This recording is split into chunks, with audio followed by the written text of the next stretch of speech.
Okay, keep it high, keep it tight. It's Ccjamboree, review guy, back to bring you another 5-minute review. If you don't know this, every weekend I do a review of the newest episode of Fear the Walking Dead. And basically, we're in season 4. This is episode 6. And this is an episode that is just, it has so much going for it.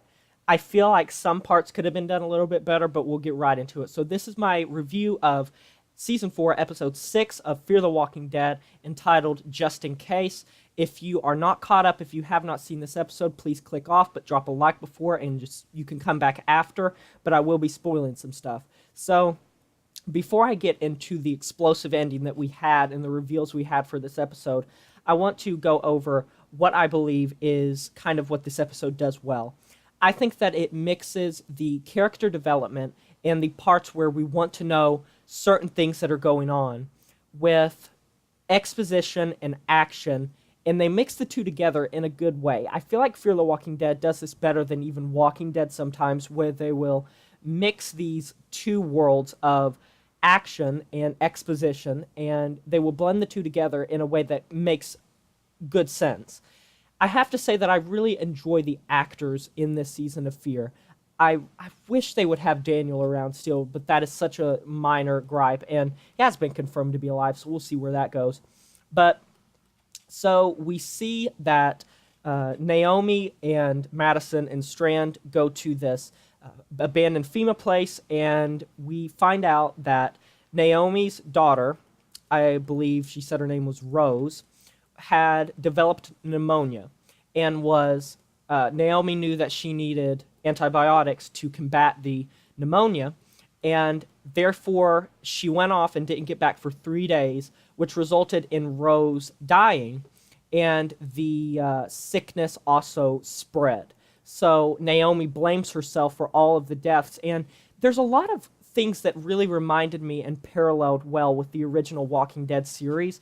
Now, these are kind of things that I don't know if this is intentional, but the part where Naomi is looking at the faces of each of the walkers when she's being cornered and crawls and climbs up that thing and is looking down, pointing the gun, it really reminded me of Nicholas's death from the original Walking Dead series, where it's kind of the fuzzy slow motion and it's showing the faces, and then there's kind of the look of horror on Naomi's face. It reminded me a lot of that.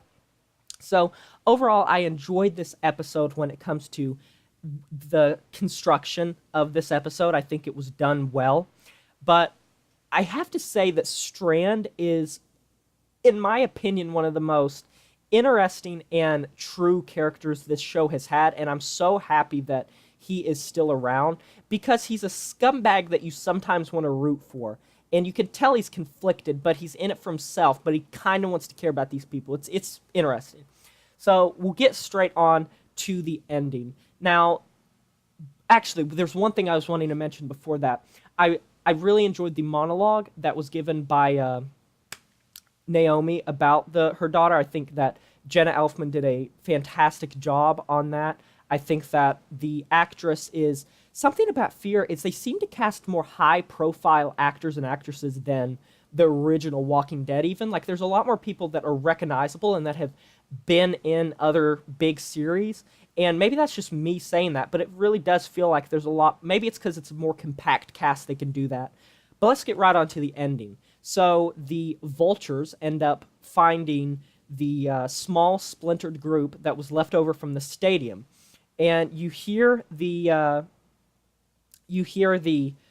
voice on Mel, I believe his name is, Mel's walkie-talkie, and a rover comes up from behind. And it turns out that it is Naomi, and that she is still alive. Now, we have no idea if Madison's alive or anyone else from the stadium. And to be honest, we have no clue what happened to the stadium. I thought it was great that like the vultures left, and you could tell Madison was still weary about it. And it's obvious that something happened to make Madison basically disappear into thin air and never be mentioned again. Now, I wish they would say something about that, but that's just because they're trying to time gate it until the mid-season finale, most likely, or maybe even episode 7 of this season. So, John and Naomi, they reunite. They get really, really excited to see each other. John goes over.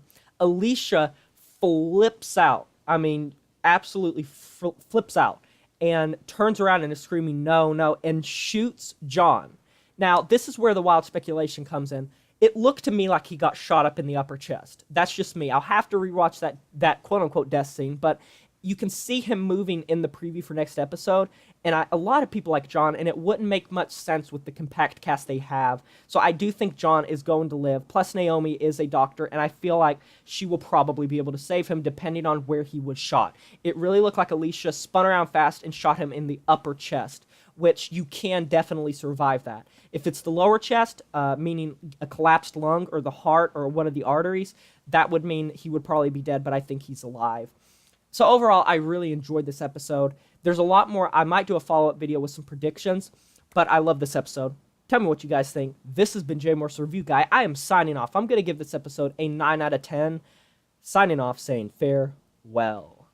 Oh no, what your mama gonna say when I tell her that I broke no heart?